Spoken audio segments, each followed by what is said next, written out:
Hai, selamat mendengarkan Bincang Rasa. Mari kita bercerita. Halo Sobat Rasa, kembali lagi bersama gue di episode terbaru kali ini. Setiap malam minggunya, kali ini gue nggak sendirian. Kali ini gue bersama teman-teman gue. Kita bakal ngebahas tentang love relationship and green flag or red flag. Jadi kali ini gue bakal memperkenalkan diri terlebih dahulu. Kali ini gue bakal memperkenalkan diri terlebih dahulu. Nama gue Aras, seperti yang kalian kenal. Dari sini ada teman gue. Ya, gue Titi. Oke, dengan Titi. Halo, nama gue Dera. Hai Dera. Jadi ada Tiara dan juga Dera. Kali ini kita bakal ngebahas love relationship and green flag or red flag. Pertanyaan pertama dan yang kita diskusikan pertama adalah apa sih definisi love relationship untuk kalian? Terlebih dahulu kepada Dera. Love relationship menurut gue itu harus adanya kejujuran sama komunikasi sih. Soalnya itu penting, dua elemen itu tuh penting buat ngejalin suatu hubungan. Jadi biar komunikasi berjalan harus ada kejujuran. Ya. Dari Tiara, kira-kira apa sih definisi love relationship untuk kamu? Sebenarnya sih gue setuju ya sama Dera. Nah, dalam hubungan cinta itu kan ada dua individu. Tuh. Biasanya terhubung secara emosional Dan fisik, dan seringkali juga berbagi nilai-nilai tujuan hidup dan saling mendukung satu sama lain. iya betul. Nah, benar kata Dera, harus ada yang namanya kejujuran sama Komunikasi yang baik. Kali ini lanjut lagi dengan diskusi berikutnya. Kan tadi membahas tentang kejujuran dan komunikasi. Seberapa penting sih kepercayaan dalam suatu hubungan kalau menurut kalian? Kalau menurut gue ya, seberapa penting kepercayaan dalam hubungan itu penting banget. Karena kita harus saling punya rasa percaya yang tinggi antara pasangan satu sama lain, yang emang gak ada kebohongan. Iya sih, balik lagi tadi, kejujuran itu penting. Jadi biar gak ada kebohongan di antara pasangan ini dan membuat mereka saling percaya satu sama lain, menjaga rasa aman dan percaya. Kalau untuk kalian, Seberapa penting sih kepercayaan di suatu hubungan? Menurut gue pribadi penting banget. Kenapa? Kepercayaan tuh awal atau bisa dibilang tuh kayak fondasi dari hubungan yang sehat dan kuat buat ngejalanin ke depan. Nah, tanpa kepercayaan juga kan hubungan cenderung dipenuhi ketegangan tuh, kecurigaan sama konflik. Nah, membangun dan menjaga kepercayaan memerlukan tuh usaha konsisten, tetapi hasilnya sangat berharga bagi kesehatan dan kebahagiaan hubungan. Nah, terus dengan kepercayaan juga kan kayak lo tadi memberi rasa kayak aman percaya. Dan saya juga terus kayak memberi ruang untuk pertumbuhan pribadi sih tanpa rasa takut atau cemburu gitu. Oke, bagaimana dengan Tiara? Menurut gue tuh kepercayaan kan salah satu fondasi terpenting nih dalam hubungan. Tanpa kepercayaan, hubungan cenderung menjadi rapuh dan penuh ketidakpastian. Jadi menurut gue emang harus dua arah sih. Yang kalau orang udah dikasih percaya, Tuh, harus tetap menjaga kepercayaan itu. nah, aduh maaf ngeblank. Oke. Tadi membangun kepercayaan. Lalu gimana nih kalau misalkan cara menghadapi pasangan yang posesif atau cemburu? Kalau gue pribadi, guys. Gue pribadi ya, untuk menanggapi pasangan yang posesif atau cemburuan itu sebenarnya sulit sih sebenarnya. Karena kalau kita udah ngerasa cemburu tuh pasti netting pikirannya kemana-mana, terus juga merasa gak yakin atau takut dibohongi sama pasangannya gimana. Tapi kalau gue pribadi untuk meyakinkan pasangan gue adalah gue akan terus di awal yang tadi menumbuhkan rasa kepercayaan terhadap gue pribadi dulu. Jadi kalau misalkan gue ngerasa pasangan gue udah cukup percaya sama gue bakal tetap lanjut dan menjaga keterbatasan antara gue dan yang lain biar pasangan gue merasa aman dan gak cemburu. Bagaimana dengan Mbak Dera dan Tiara?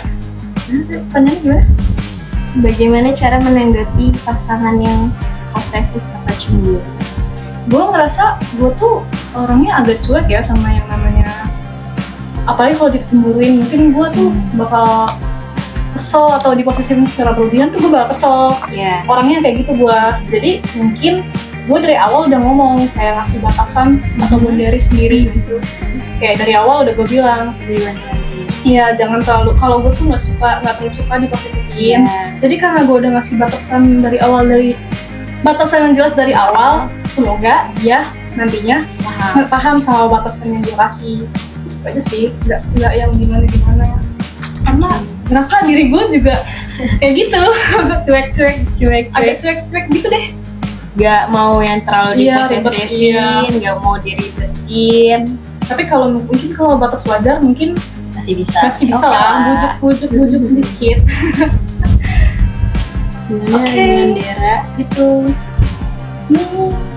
Gimana sih cara ngadepin pasangannya posesif? Menurut gue itu yang pertama tuh sabar, tapi itu tegas.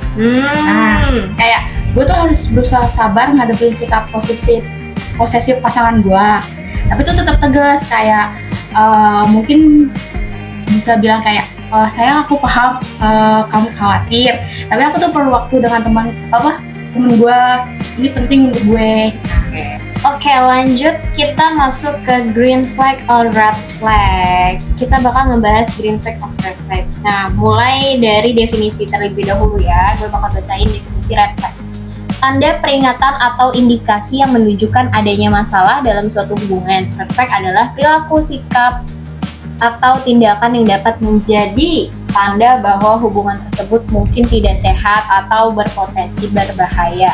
Contohnya termasuk ketidakjujuran, kontrol berlebihan, pelecehan, dan kurangnya komunikasi. Untuk green flag-nya adalah indikasi positif yang menunjukkan bahwa suatu hubungan berjalan dengan baik dan sehat. Green flag adalah perilaku, sikap, atau tindakan yang menunjukkan bahwa pasangan atau teman adalah orang yang dapat dipercaya, mendukung, dan menghargai kita. Contohnya termasuk komunikasi yang jujur, saling menghormati, dukungan emosional, dan menghargai batasan pribadi. Nah, menurut lo pada nih, kenapa kita penting mengenali red flag and green flag? Menurut gue tuh penting banget buat ngenalin red flag atau green flag sih. Kenapa? Karena buat meningkatin kualitas hubungan sih. Kayak dengan kenalin red flag lebih awal, nah kita bisa juga menghindari kayak emosional yang sia-sia atau kayak biar nggak ngebuang-buang waktu. Nah terus kalau kayak fokus pada green flag juga bisa ngebantu kita buat milih partner atau situasi yang lebih sehat dan positif.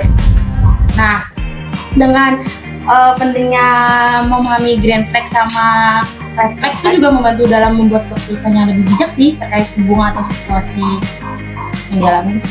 Oke, bagaimana menurut Tiara?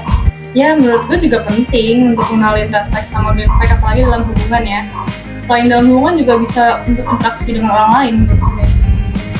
Dengan kenalin red flag, kita bisa tuh lebih waspada dan bisa menghindari potensi masalah di masa depan.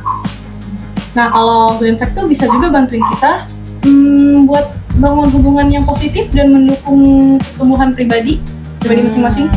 Nah penting tuh, itu tuh penting untuk menjaga kesehatan mental dan emosional dalam jangka panjang menurut gue. Oke, jadi kesimpulannya adalah kalau green flag ini bisa menjaga kita lebih istilahnya lebih aman dan ini hubungan bakal sehat nih kayaknya karena kita sifatnya dia saling menghargai dan gimana toleransinya. Sedangkan red flag adalah kewaspadaan untuk hubungan ke depannya. Gitu lah guys, kira-kira. Selanjutnya adalah kira-kira nih, lo sendiri ngerasa diri lo tuh red flag atau green flag sih? Kalau gue pribadi semi green flag, semi red flag. Karena gue ngerasa red flagnya gue adalah ngediemin atau menghindar dari suatu masalah sih. Itu red flag yang gue punya, yang gue sadari ya. Tapi kalau green flagnya mungkin gue lebih ke istilahnya berhati mulia sih, kayak yang tidak melihat siapapun dia, asal usulnya dari mana gitu kan. Selagi dia bisa membuat gue nyaman ya gue bakal berusaha mendapatkan dan menjaga dia dengan baik. Jadi ya gue semi red flag ada, semi green flagnya juga ada. Gimana kalau menurut kalian berdua?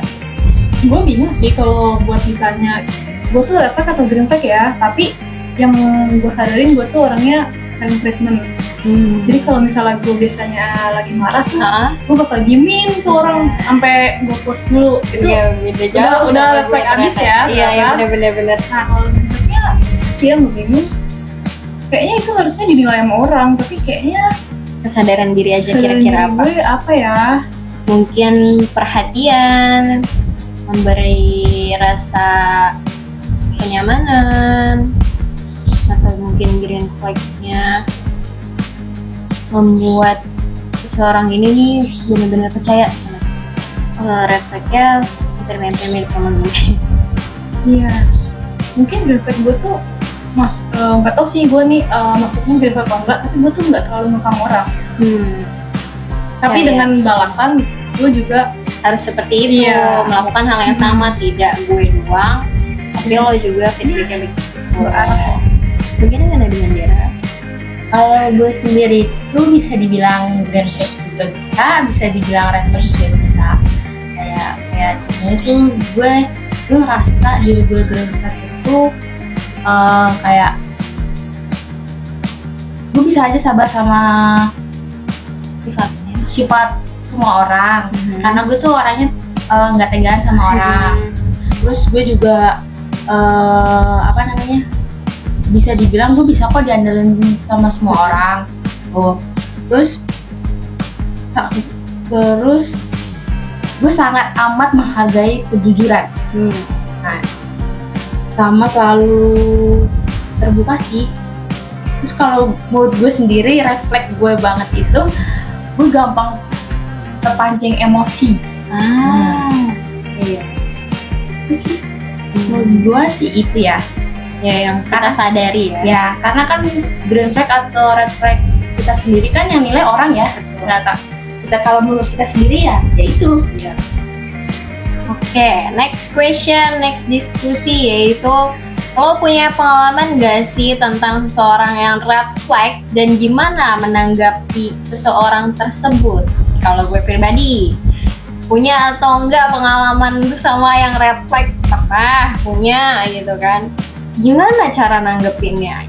Kalau gue sebenarnya punya prinsip sendiri sama diri sendiri. Kalau gue ngerasa udah muak, kayaknya cut aja sih langsung ya, nggak mikirin betapa gue misalkan masih sayang sama dia, betapa gue masih rasa cinta sama dia gitu.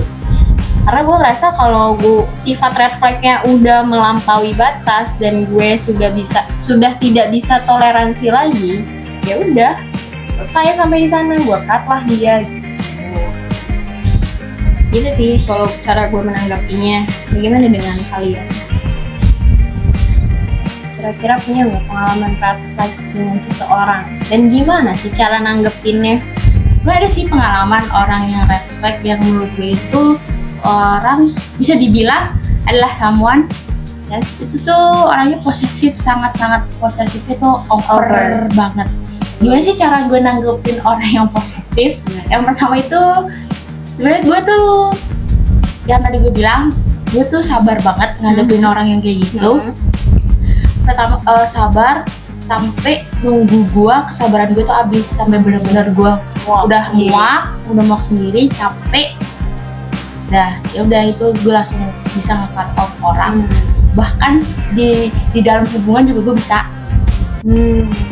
Karena gue udah capek. Nah, tapi kalau emang posesifnya cuma di awal-awal kayak diomongin udah ngerti, paham, gue masih bisa aja. Tapi kalau emang nggak bisa dievaluasi, udah langsung cut off. Gimana dengan Anda?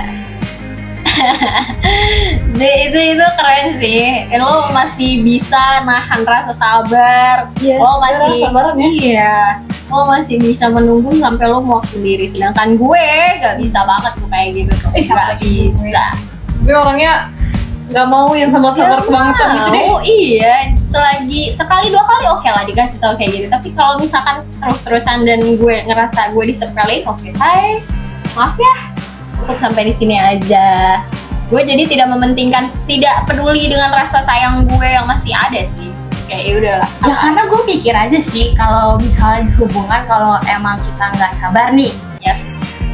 kayak kita nggak sabar buat ngadepin hubungan ini, gue cuman ada ketakutan sewaktu-waktu kalau hubungan itu udah berakhir, tapi gue nggak bisa cut off sendiri karena alasan belum capek. Yes. Itu gue takutnya nanti gue ada rasa penyesalan atau emang gue masih terngiang-ngiang sama itu orang, makanya gue memilih untuk sabar sampai muak sampai capek sendiri. Dari lo sendiri nih Tiara, ada nggak sih pengalamannya setidaknya ingin dibagikan?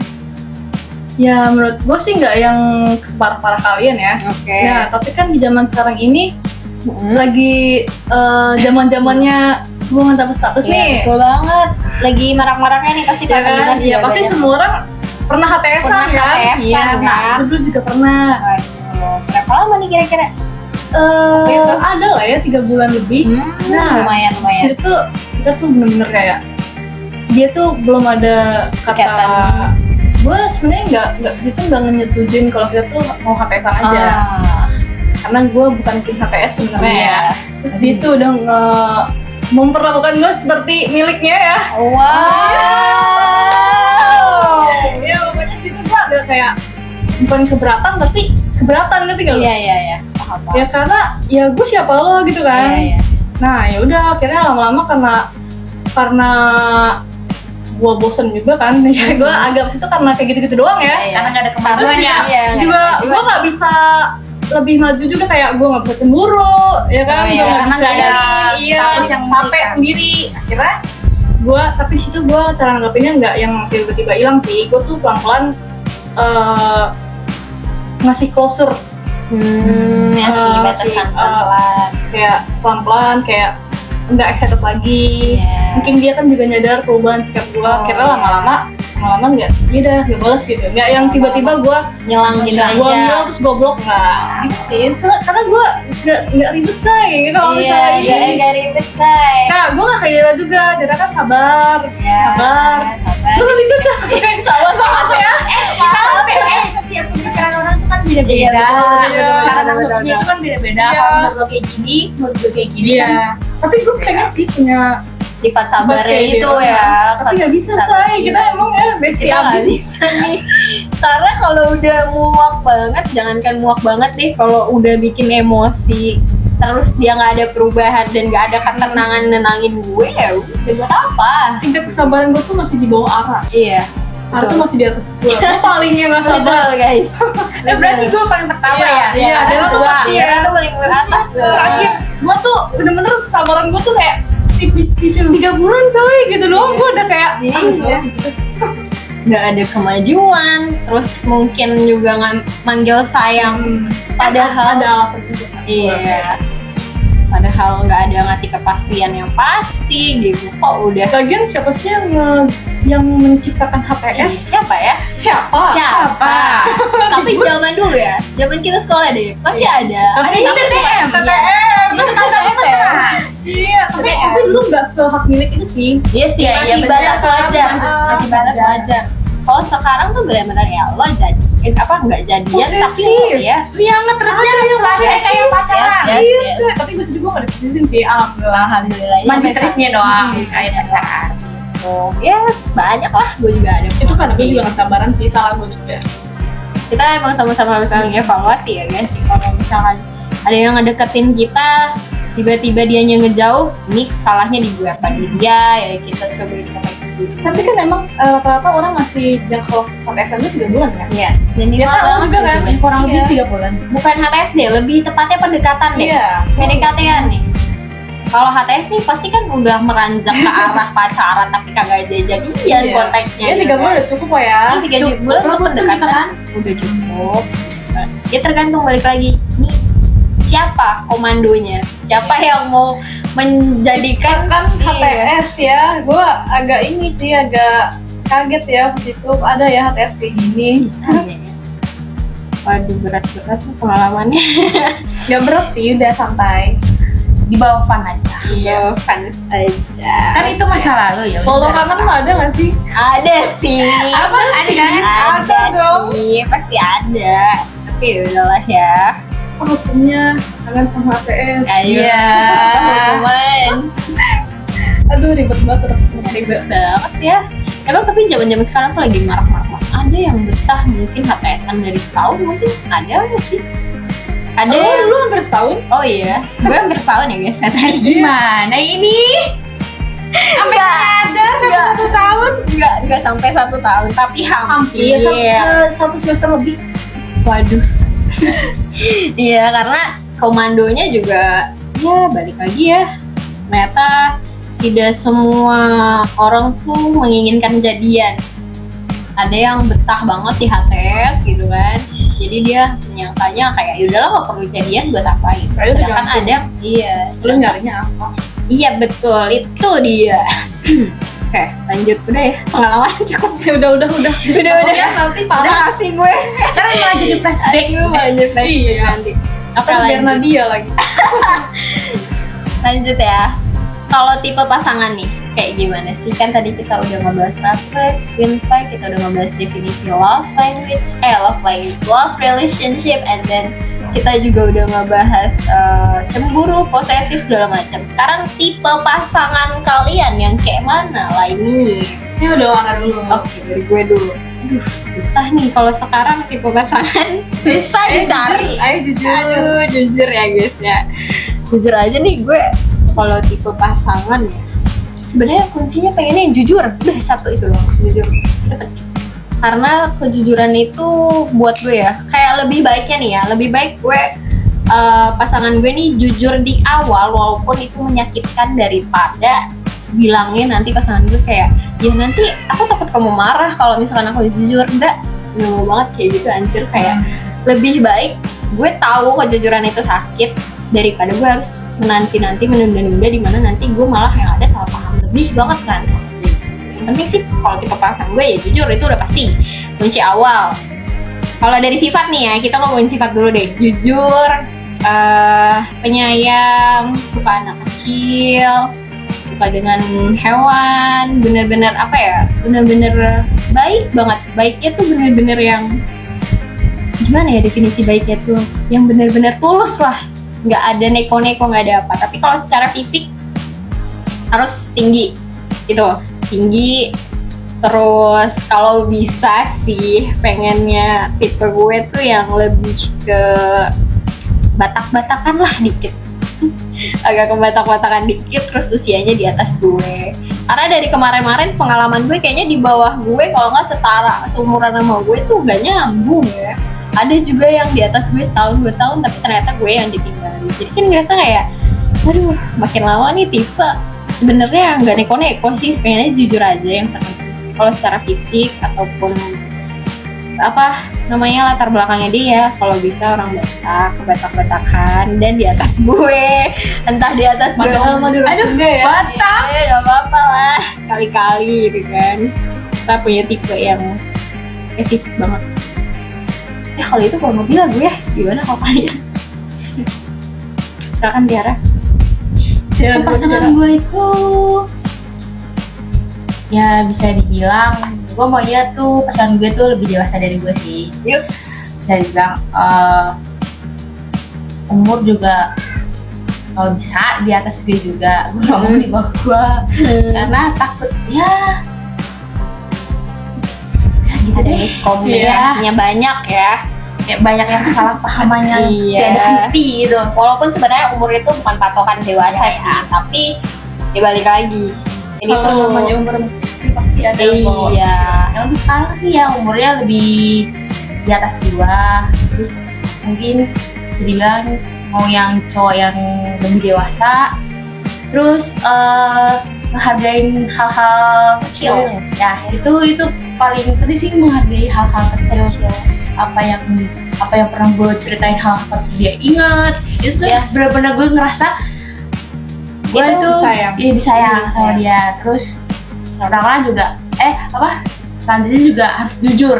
Yes. Gue nggak suka sama cowok yang nggak jujur Yes, bener karena itu bikin gue bisa seilfil itu sama orang yang nggak jujur, bisa juga sampai sebenci itu sama orang yang nggak jujur. Terus gue juga mau tipe gue tuh yang bisa ngajarin gue hal-hal kecil atau hal-hal yang gak pernah gue lakuin atau tahu, tiba-tiba diajarin sama dia, terus punya pengetahuan yang lebih luas, terus mau kayak ngajarin gue yang berbagai hal, macam banyak hal. Jadi wawasan gue makin banyak ya ke arah yang benar-benar ngebimbing. iya, lebih baik ngebimbing sih ya dibanding kita yang ngebimbing ya. Betul. Nguras energi banget kalau kita energi banget. Kan pokoknya cewek itu udah selayaknya buat dibimbing ya. Kodrat itu dibimbing. Itu kalau secara fisik sih senormalnya aja sih, nggak yang gimana-gimana atau yang apa. Tapi gue pengen sih cowok yang mancung buat memperbaiki keturunan gue. Betul. Karena hidung gue tuh pesek, gue mau anak gue jadi mancung. Ya itu gitu memperbaiki Keturunan. ya. Kan semua orang punya tipe. Iya. Punya tipe fisiknya masing-masing, punya tipe sifat dan kriteria. Sama satu lagi itu sama tanggung jawab. Tanggung jawab itu penting banget sih. Mau lo salah, mau lo benar, yang penting lo harus tanggung jawab dengan perilaku lo sendiri. Bagaimana dengan Tiara? Gue tuh suka banget sama yang namanya tuh cowok rapi. Aduh, gue kalau udah ngeliat cowok rapi Betul. gak Apalagi lihat wangi dia. ya. Iya, pokoknya tuh kalau udah rapi, gue bakal ngeliat dia. Gitu. Kalau dari sifat ya, gue sebenarnya nggak, I'm not into berondong. Gue tuh lebih suka cowok yang lebih dewasa. tua dari gue, karena mungkin gue ngincer dewasanya dia sih. Betul. Balik lagi kita sama suka sama-sama suka dibimbing ya kan. Iya. Nah terus jujur, ya sama lah, semua orang pasti suka ya maunya sama cowok yang jujur ya. Yes. Tegas. Iya penting. Gue nggak suka yang namanya Nyami-nyami, tapi tetap soft spoken ya. Ya. Tegas tapi soft spoken. Gak boleh yang bentak-bentak. Penting. Ya itu mungkin kalau fisik tuh gue suka, ya gimana ya, gue suka sama cowok putih. Yes. Ya putih. Itu kalau udah putih tuh mungkin mesti bagi gue, tapi ya udah sedapatnya aja. Tapi kalau dibilang suka cowok apa, suka cowok putih dan rapi itu udah inceran gue banget ya kan. Iya. Terus yang bertanggung jawab, Paduannya menarik. iya, dan gue maunya dia peduli sama akademik. Gue gak mau dia males-males atau Jatuhnya harus sama-sama Iya. setara. Iya. Pokoknya dia kalau udah gak peduli sama akademik itu udah kayak gue Say udah males. goodbye. Nah, harus peduli sama akademik biar dia punya wawasan yang luas, bisa nyariin gue. Tapi emang bener sih, setara itu penting. Entah itu setara dalam bidang pendidikan, setara dalam bisa dibilang ekonomi kali ya. Yes. Soalnya kan kadang-kadang kan ada ya kayak cewek yang kerja terus gajinya gede, terus tiba-tiba cowoknya yang gajinya ya udah standar, dia insecure, padahal ceweknya mah biasa aja. Makanya Tapi jadi ya selalu setara sih. kalau misalnya dia peduli sama akademik, dia punya wawasan yang luas, kan nanti bisa ngajarin kita. Membimbing kita. Iya. Mungkin sometimes kita menikah Iya, punya punya anak. Nah. Gue tuh maunya dia ngajarin anak gue dengan baik, dengan Iya. benar. Yes, Gak bukan bener. gue yang tidak pedulian. Karena kan guru pertama anak itu adalah orang tua. Nah kalau emang dia nanti se-perfect itu ya, nah nanti gue juga bakal ngembangin diri gue buat setara sama dia. Karena kan nggak seimbang dong kalau dia doang yang Kalau- di atas. Nah, spesialnya kalau kita ketemu sama yang cowok yang bervalue tinggi, Yes. kita tuh bakal berusaha buat ngimbangin dia Iya, sih, bener. ya kan? Iya, Bener, jadi bener. gitu. Kalau pemikiran cewek tuh emang gitu ya, tapi giliran pemikiran cowok tuh kenapa harus selalu insecure mulu ya? Kenapa ya? Kenapa ya? Sama cewek kayak cewek tuh harus lebih tinggi, dianya nggak suka. Kenapa ya? Kenapa ya? Terus kalau enggak bilangnya ya udah gue mah gini apa adanya. Gue mau Ya mah dia di atas gue gitu kan. Terlalu insecure Iya. ya. Padahal kita tuh lebih suka yang tengil-tengil itu ya, Ya. maksudnya nggak yang cemburuan lagi, Insecure. insecurean. Maksudnya kalau insecure boleh, tapi jangan terlalu berlebihan dan lo harus mengusahakan dengan usaha lo Iya, cara lo gitu. sendiri gitu. Iya loh, Jangan lo insecure tapi lo nggak ada tindakan, sama aja bohong dong. ah enggak gitu, dia Malah- di atas gue. Ya malah cowok yang ngusahain kita malah kita hargain gak sih? Yes, betul, Ya kan? betul, Malah betul. kita senang kalau cowok ngusahain hal-hal kecil buat kita tuh, Iya. kita merasa kayak disayang, Iya. dihargain. Oh gue ngerasa kayak gue dispesialin sama Iya. dia. Baiklah, sekian dulu ya. Terima kasih sudah mendengarkan, and see you next time. Dadah!